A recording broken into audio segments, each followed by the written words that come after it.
last topic, we saw that we want to help our physical and spiritual children learn by our example what it means to be a disciple of Jesus, so that they can practice those things in their own lives and help others begin to live for the things that are eternal as well. In this topic, we are going to see that Jesus was changed and transformed before 3 of his disciples just 6 days later. The last verse of Matthew chapter 16 is actually connected to the first part of chapter 17. Matthew 16 verses 28 through chapter 17:4 says, "Assuredly I say to you, there are some standing here who shall not taste death till they see the Son of Man coming in his kingdom." Now after 6 days Jesus took Peter, James, and John his brother, led them up on a high mountain by themselves, and he was transfigured before them. His face shone like the sun, and his clothes became as white as the light. And behold, Moses and Elijah appeared to them, talking with him. Then Peter answered and said to Jesus, "Lord, it is good for us to be here. If you wish, let us make here 3 tabernacles, one for you, one for Moses, and one for Elijah." In these verses, we see that Jesus promised that some of the disciples would see the Son of Man coming in his kingdom before they died. Just 6 days later, Jesus took Peter, James, and John, and the 4 of them went up on a high mountain.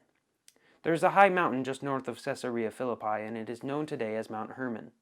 It is more than 9,200 feet in height and is covered with snow much of the year. The springs near the foot of this mountain and the melting snow from this and the surrounding mountains are the source of the Jordan River. This is probably the mountain where Jesus and the 3 disciples went. Jesus chose this place to show his glory to the 3 disciples.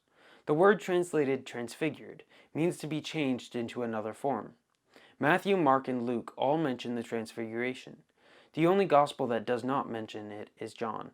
John was there that day and could have given a more detailed description than any of the 3 other gospels. However, John had the privilege to see an even greater change in the appearance of Jesus.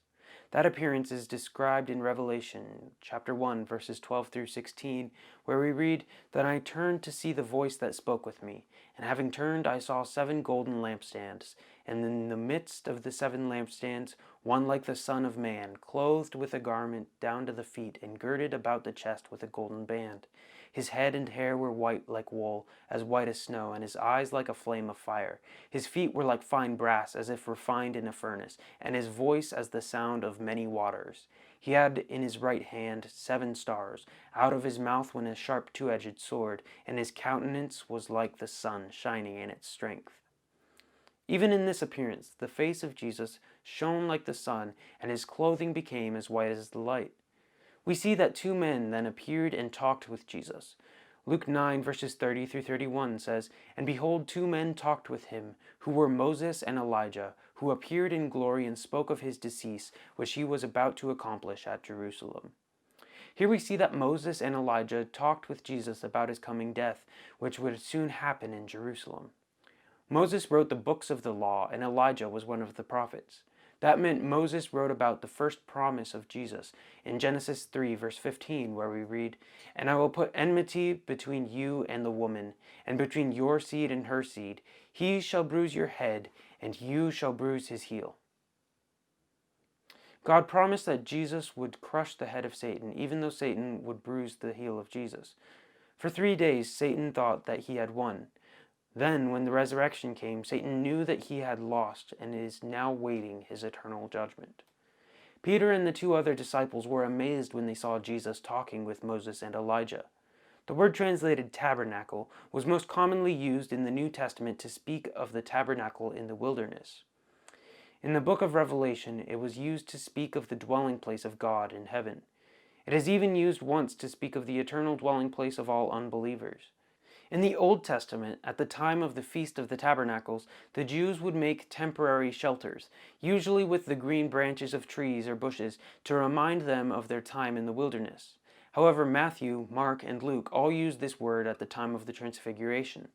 Peter may have used this word to speak of building 3 temporary shelters of branches so that Moses and Elijah could spend a longer time with Jesus. However, Mark and Luke both said that Peter said this because he did not know what to say.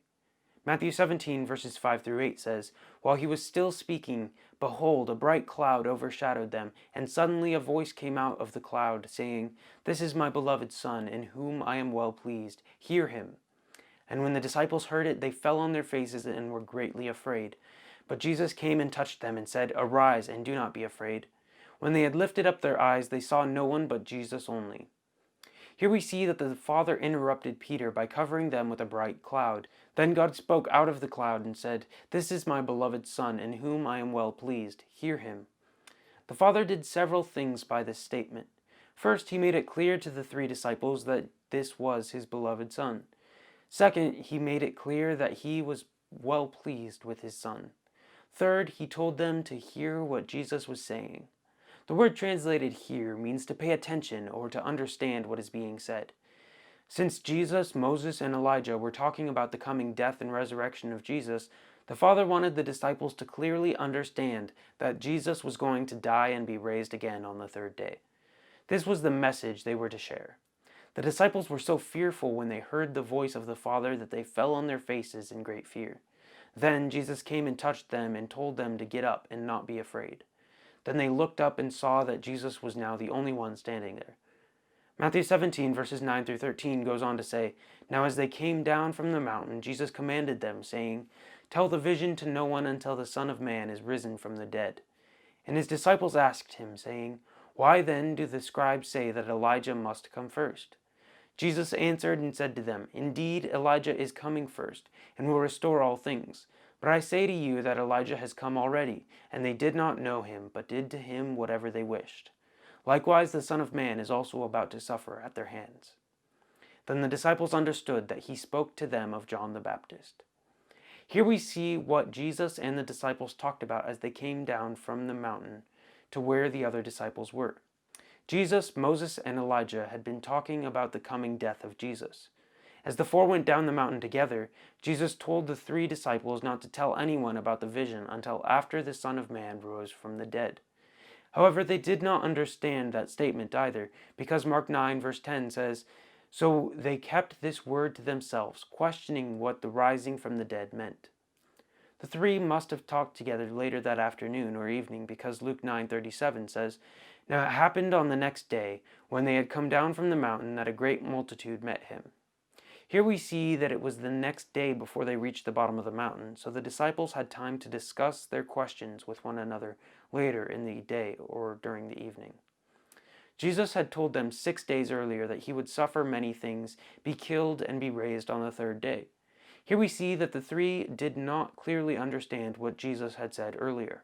As a result, we see that they could not have explained what Jesus meant at that time, even if they would have desired to explain the statement of Jesus to the other disciples. When people do not understand something, it is very easy for them to not talk, because they are afraid people might ask them questions they cannot answer. The 3 disciples needed 2 things to be able to speak boldly about the death and resurrection of Jesus. First, they needed to have a clear understanding.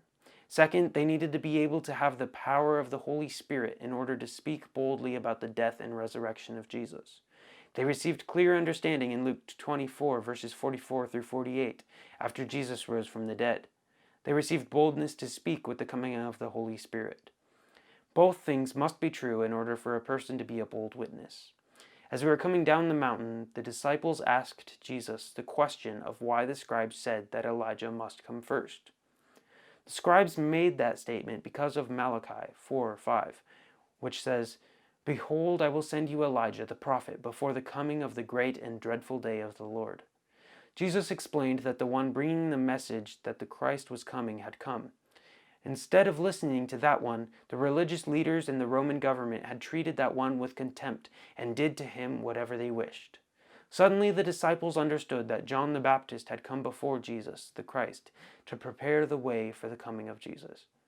Jesus said that these same men were about to make the Son of Man suffer at their hands. This was another statement of Jesus about his coming death. However, there is also a second part of the prophecy in Malachi. Malachi said that Elijah would come before the great and dreadful day of the Lord.